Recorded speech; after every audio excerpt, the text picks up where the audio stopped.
بسم الله الرحمن الرحيم والحمد لله رب العالمين والصلاة والسلام على سيدنا محمد النبي الأمي وعلى آله وصحبه أجمعين.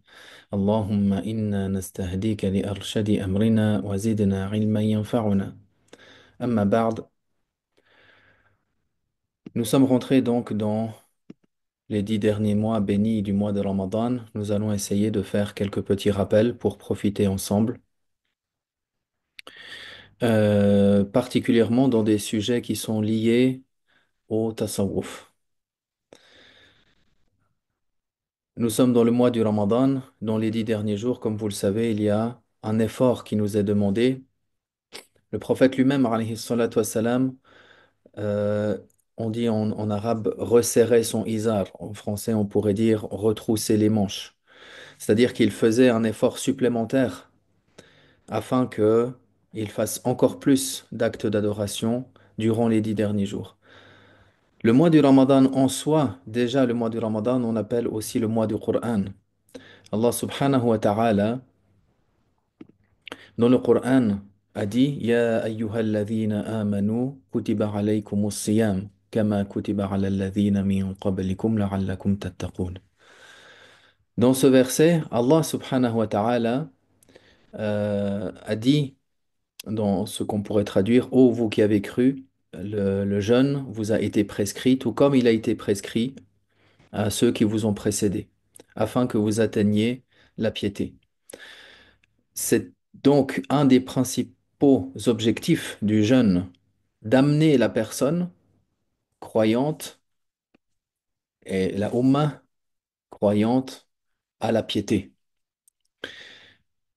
Allah subhanahu wa ta'ala a dit donc dans cette ayah cela.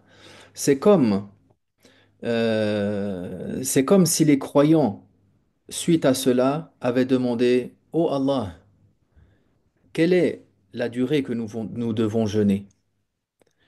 Allah subhanahu wa ta'ala, dans le verset qui suit, ou dans la suite des versets qui suivent plutôt, c'est pas le verset tout de suite après, mais celui qui suit, Shahru Ramadan alladhi unzila fihi al-Qur'an.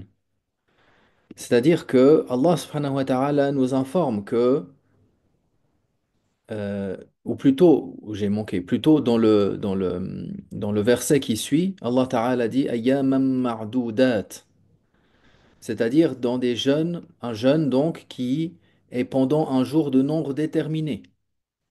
Donc la première partie du verset qu'on a mentionné, ô vous qui avez cru, le jeûne vous a été prescrit jusqu'à la fin du verset, comme si les croyants avaient demandé, ô Seigneur, combien de temps devons-nous jeûner? Allah Ta'ala dit dans le verset qui suit, comme on l'a mentionné, Ayyamam ma'dudat, dans des, pendant pendant un nombre de jours déterminé. Et c'est comme, c'est-à-dire c'est une supposition, hein, c'est comme s'ils avaient demandé, et quand est-ce exactement? En quel mois? Et Allah Ta'ala nous informe, Shahru Ramadan. Shahru Ramadan, alladhi unzila fihi al-Qur'an. C'est-à-dire que c'est dans le mois du Ramadan. Et c'est comme la même chose, cette question supposée, c'est comme si les croyants demandaient, pour quelle raison ce jeûne, il est spécifié durant le mois de Ramadan. Et comme il a dit, subhanahu wa ta'ala, alladhi unzila fihi al-Qur'an. C'est le mois dans lequel le Qur'an, il a été donc révélé. Le fait que le Qur'an, il ait été révélé pendant Ramadan, c'est une raison pour laquelle ce mois, il est un mois de piété, un mois de guidance, de guider, un mois de lumière. Ce n'est pas uniquement le Coran qui a été révélé au mois de Ramadan en réalité, mais également tous les autres livres révélés, que cela soit la Torah authentique qui a été révélée à notre maître Moussa ou l'évangile authentique qui a été révélé à notre maître Isa, alayhi salam. Ils ont également été révélés durant le mois du Coran et les autres livres également.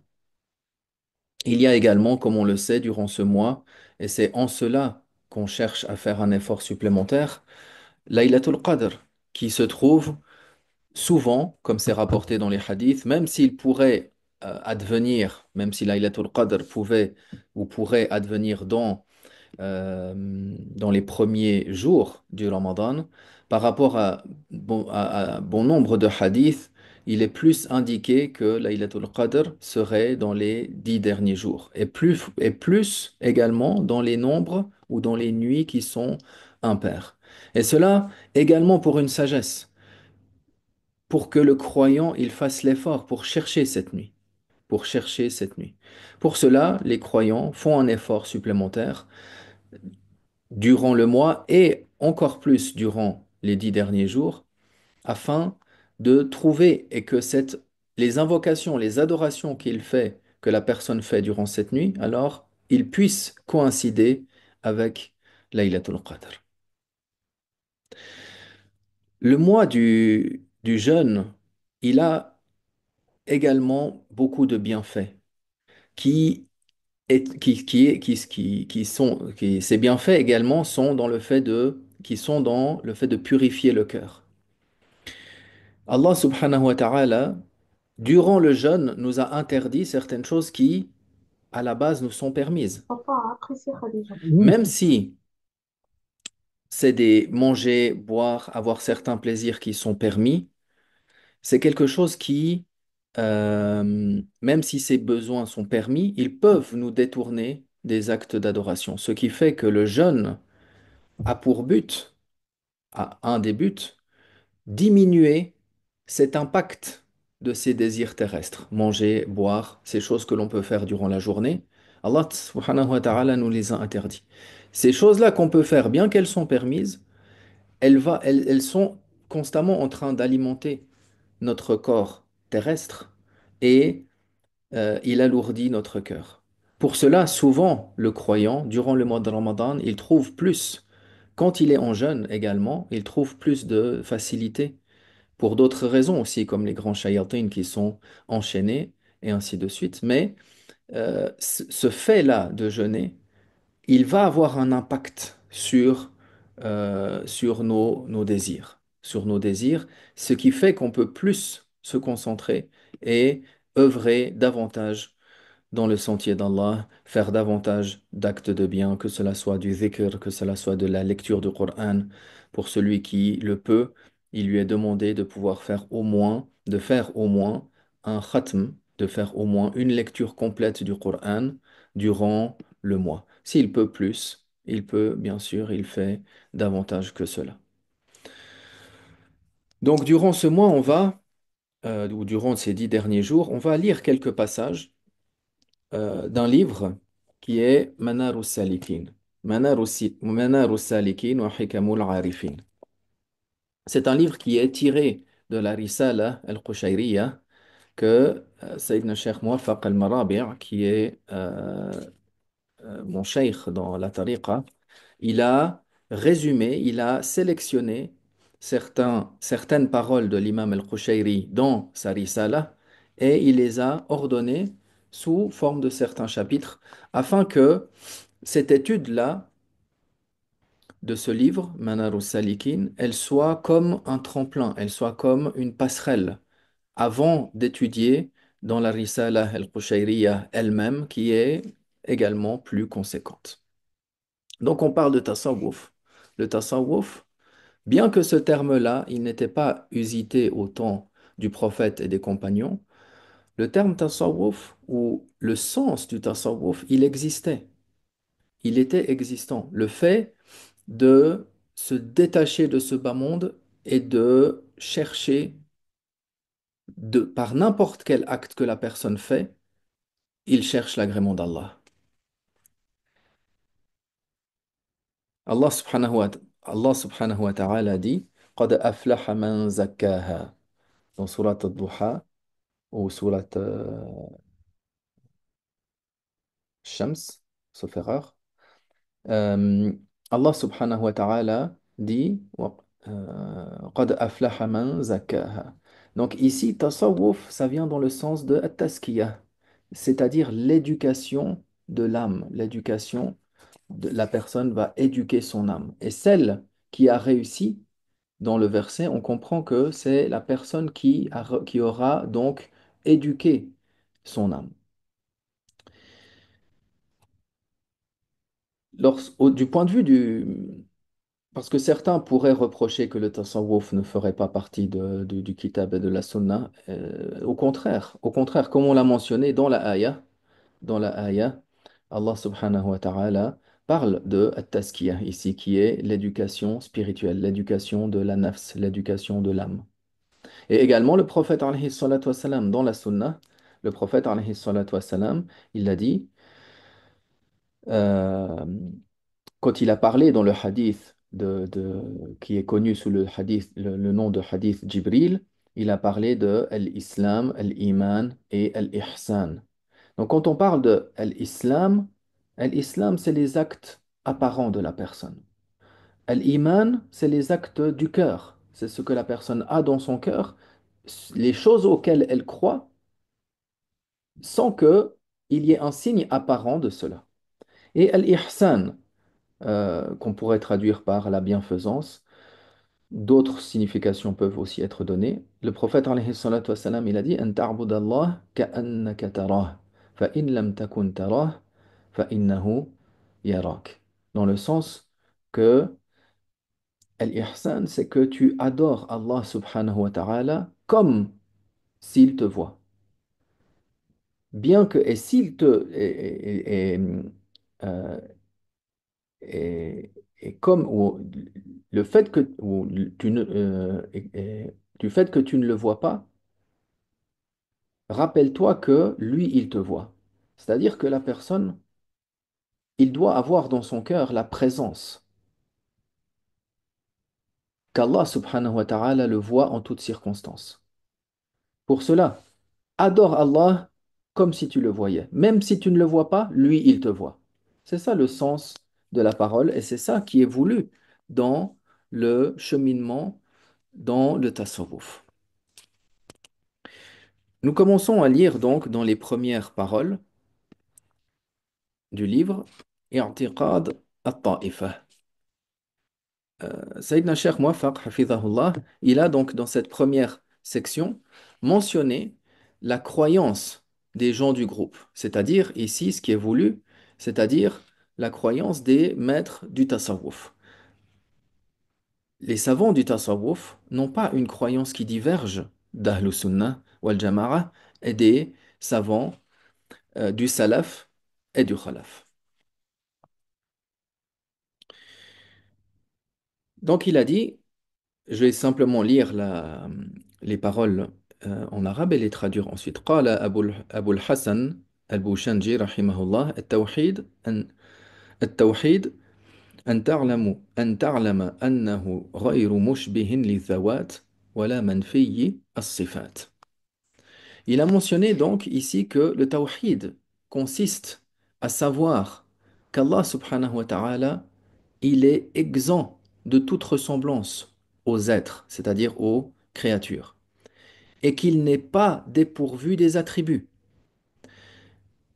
La croyance des gens d'Ahlus Sunnah et des gens du Tasawwuf, c'est de confirmer les attributs d'Allah qui sont mentionnés dans le Coran, tels que Allah subhanahu wa ta'ala les a mentionnés dans le Coran, et de les confirmer selon ce que le prophète alayhi salatu wassalam, a mentionné.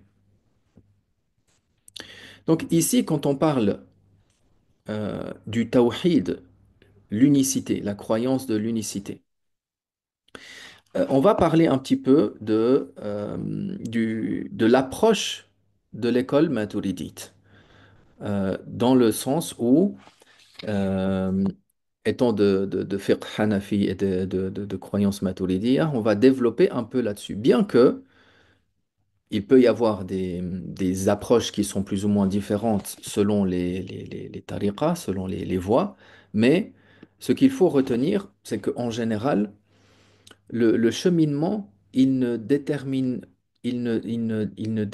pas forcément dans tous les cas, après, j'ai pas connaissance de toutes les écoles, mais de ma connaissance, de ce que j'ai dans ma tariqa, ne détermine pas forcément le suivi d'un madhab précis ou le suivi d'une école de croyance précise.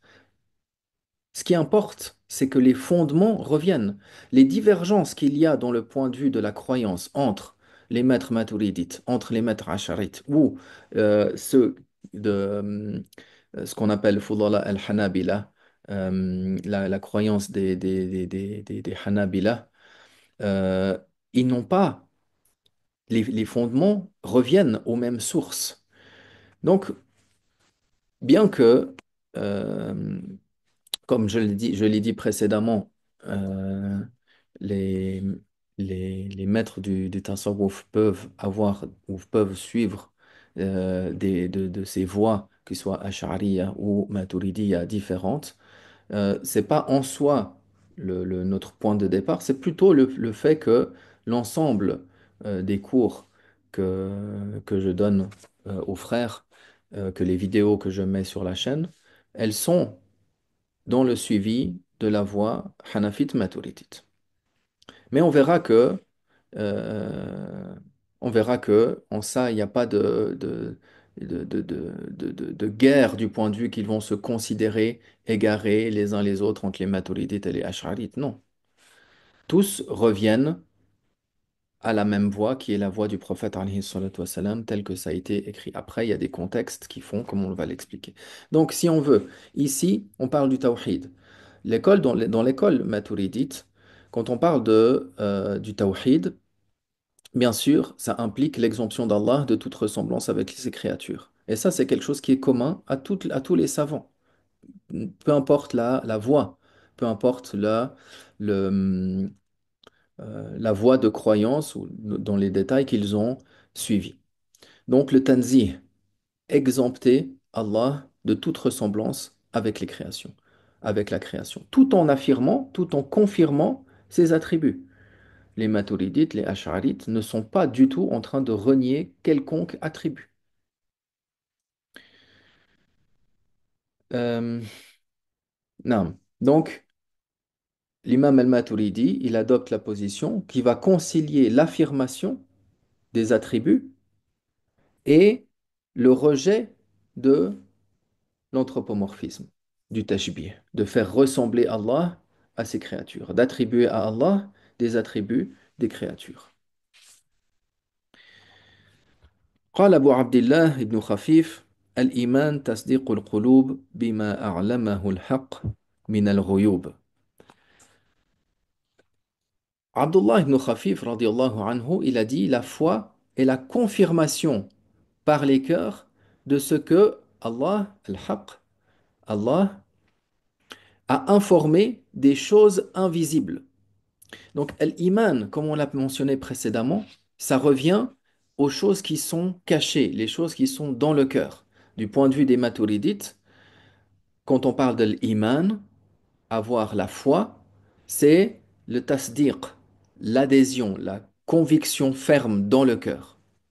Et n'inclut pas, pour la validité de la foi, la prononciation par la langue. Ça, c'est la voie retenue de l'imam al-Maturidi et de l'ensemble des Maturidites. Même si, dans cette question-là, il y a des divergences, même que certains Maturidites ont eu l'avis, comme certains Ash'arites, qui est que si la personne elle est capable de prononcer, du point de vue de la foi, on parle de la foi, de l'iman, la ilaha illallah Muhammad Rasulullah, la foi, alors il y a aussi l'avis que certains disent, c'est pas l'avis qui prévaut dans l'école maturidite, mais cet avis aussi existe, que les deux piliers de la foi, c'est l'adhésion par le cœur et également la prononciation par la langue, dans le cas où la personne en est capable. Chacun, ils ont des arguments, et donc dans aucun cas, ils vont se rendre égarés les uns les autres par rapport à leur position. Donc, les choses du point de vue du jour du jugement, du paradis, de l'enfer, du rassemblement, de la balance, de la récompense, c'est des choses qu'Allah subhanahu wa ta'ala nous a informées, que le prophète alayhi salatu wassalam, nous a informées. Et ces choses-là, on y croit fermement par le cœur. Ça fait partie des choses qui sont invisibles, des choses qui sont cachées. ثم قال سهل ابن عبد الله التستري رضي الله عنه ينظر إليه تعالى المؤمنون بالأبصار من غير إحاطة ولا إدراك نهاية. Sahl ibn Abdillah at-Tustari, qui est un grand saint, un grand soufi, a dit que, et ici il parle de la vision d'Allah subhanahu wa ta'ala dans l'au-delà. Alors il a dit, les croyants verront Allah subhanahu wa ta'ala avec leurs yeux, sans cerner sa réalité ni atteindre ses limites. C'est-à-dire que, comme on l'a mentionné, les croyants verront Allah subhanahu wa ta'ala dans l'au-delà. Mais ils ne vont pas euh, en cerner la réalité. Et cette vision-là, elle est euh, sans aucune ressemblance avec la vision que l'on peut avoir des autres créatures. La vision d'Allah, elle se fera d'une manière qui ne ressemble pas à la vision physique habituelle à laquelle on peut avoir, c'est-à-dire la distance, avoir besoin d'une certaine luminosité, avoir une vue qui est bonne, etc. Dans cette question-là aussi, les Ash'ariya, ils n'ont pas de contradiction sur le fait de voir Allah subhanahu wa ta'ala dans l'au-delà avec les yeux. C'est-à-dire que la personne, avec ses yeux elle-même, elle verra Allah subhanahu wa ta'ala sans aucune ressemblance avec ses créatures. وسئل جعفر ابن نصير عن قوله تعالى الرحمن على العرش استوى فقال استوى علمه بكل شيء فليس شيء أقرب إليه من شيء. Ici, il parle maintenant où il cite déjà la parole de Ja'far ibn Nusayr sur le verset de l'istiwa. L'istiwa d'Allah sur le trône. Il veut dire sa science embrasse toute chose. Rien n'est plus proche, et il a dit, rien n'est plus proche de lui qu'autre chose. Allah subhanahu wa ta'ala dans le Coran aussi dit, wa huwa ma'akum aynama kuntum, et il est où que vous soyez. Qu'est-ce qui est voulu ici? C'est qu'Allah subhanahu wa ta'ala, il sait toutes choses. Le prophète alayhi salatu wassalam, dans un hadith également, il a dit que Allah ta'ala est plus proche de vous quand ses compagnons ils étaient sur les montures et puis qu'ils faisaient le dhikr à voix haute et puis qu'ils donnaient un effort là-dessus. Le prophète alayhi salatu wassalam, il a dit euh, que ce n'était pas autant nécessaire de lever la voix comme ça, parce que Allah subhanahu wa ta'ala, il leur a dit, si on traduit mot à mot, qu'il est plus proche de vous que du cou de votre monture. Lorsqu'ils étaient sur leur monture, le cou, il est proche. Allah ta'ala est plus proche. Ça veut dire quoi? Ça veut dire qu'il n'est pas physiquement entre le cou et la personne. C'est qu'Allah subhanahu wa ta'ala, il sait absolument toutes choses. Ici, le istiwa, il y a deux approches également. Il y a l'approche qu'ont notamment certains Maturidiyya dans les versets qui sont équivoques, les mutashabihat. Il y a déjà tout d'abord la confirmation de ces versets.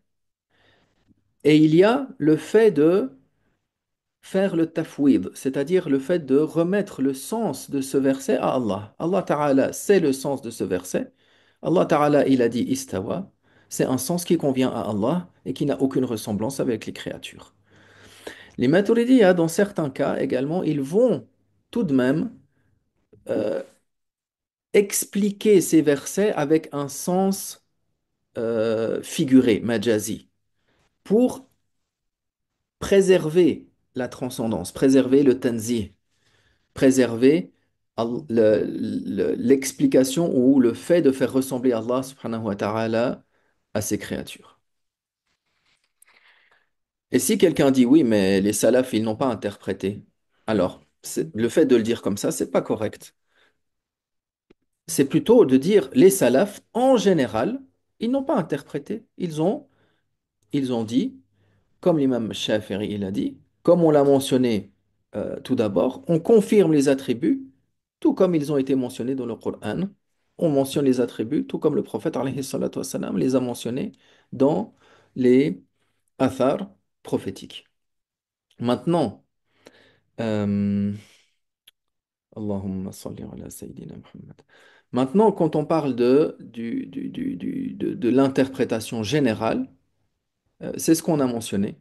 Tout de même, il y a certains salaf, l'imam Ahmad, il a interprété certains versets. Euh, Ibn Abbas, radiallahu anhuma, il a également interprété certains versets. Donc il n'y a pas une problématique en soi dans cela. Et il y a des salafs, c'était pas la voie principale, mais il y a des salafs qui tout de même, certains versets, les ont expliqués, les ont interprétés. Et par la suite, c'est devenu plus courant de les interpréter parce qu'il commençait un peu à y avoir des mauvaises interprétations, des mauvaises compréhensions et des questions de tashsim, le fait de d'attribuer de tashbih et de tashsim, le fait de faire ressembler Allah à ses créatures ou le fait de lui attribuer le corps ou les membres et les organes. وقال الحسين ابن منصور من عرف الحقيقة في التوحيد سقط عنه لما وكيف. Ensuite, pour terminer ce passage, ce chapitre-là, euh, Al-Hussein ibn Mansour, radiallahu anhu, il a dit, celui qui connaît la réalité du tawhid, il est libéré de la question pourquoi et comment. C'est-à-dire pourquoi Allah subhanahu wa ta'ala a rendu obligatoire cela, pourquoi, quelle est la raison de l'obligation de cela, etc.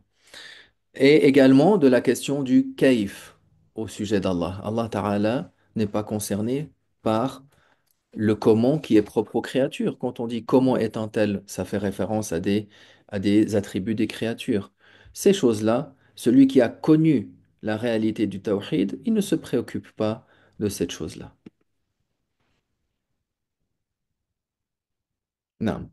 Également, cette parole-là, si on veut la voir selon l'approche maturidiyya, Allah subhanahu wa ta'ala, les raisons, l'analyse rationnelle, les raisons ne peuvent pas l'atteindre. Et ça, c'est quelque chose qui est commun, non pas seulement aux maturidites, mais à tout Ahlus Sunnah. À tout Ahlus Sunnah, comme les savants, nombre de savants l'ont dit, quoi qu'on puisse imaginer, Allah Ta'ala est différent de cela. Qu'est-ce qu'on peut imaginer? Quand on imagine quelque chose, on va imaginer quelque chose qui a des limites, qui a une distance, qui a un poids, une volume, une couleur, etc. Ces choses-là qui sont dans notre connaissance, dans nos compréhensions, dans nos analyses rationnelles. Allah subhanahu wa ta'ala, il est exempt de tout cela. Non. Et dans cette approche que l'on a dans cette lecture-là, dans la voie du tasawwuf, c'est du point de vue de chercher à purifier son âme et avancer et cheminer afin de développer cette connaissance, afin de développer cette spirituelle, afin cette connaissance spirituelle, afin de fortifier et de cheminer dans ce sujet-là. Inch'Allah ta'ala, on a fait un peu plus long que ce que je pensais, mais en général, on va pas faire plus que 30 minutes, 20-30 minutes maximum. Et dans les prochains jours, on va continuer dans l'ordre des différents chapitres. Bien sûr, on n'arrivera pas à terminer le livre entièrement, mais ce sera de toute façon, euh, c'est une bonne occasion de le commencer et ce sera, Inch'Allah Ta'ala, une bonne occasion également de pouvoir le continuer et de comprendre ses approches parce que l'approche du croyant, elle n'est pas uniquement, elle ne doit pas se référer seulement à l'islam du point de vue des actes apparents. Faire la prière, c'est pas juste se mettre debout en direction de la Qibla avec le wudu en disant Allahu Akbar, etc., etc., jusqu'au salam. Ça, c'est la partie apparente. Après, il y a la partie du cœur. Il y a la partie que le côté spirituel, le lien que le croyant a avec son Créateur. Et ça, c'est quelque chose qui est une richesse en plus dans la prière. Lorsque la personne, elle va se recueillir, elle va faire une invocation, elle va demander à Allah, elle va se prosterner, etc. Donc, ces autres, là, on a parlé un petit peu dans la croyance, parce que bien sûr, la croyance, c'est le devoir le plus important. Mais également, par la suite, on va mentionner les autres sujets. Il y a Tauba, il y a l'effort à faire contre son nafs, etc. On le verra dans les prochains jours. Bi'idhnillah. Donc, durant les prochains jours, toujours, le cours sera environ plus ou moins autour des 22h15, le temps que les gens qui vont au Tarawih aient le temps de revenir, etc. Et que le cours également ne soit pas trop long non plus. Profiter sans être trop lourd les uns envers les autres. Alhamdulillah wa sallallahu wa sallam ala sayyidi rasulillah.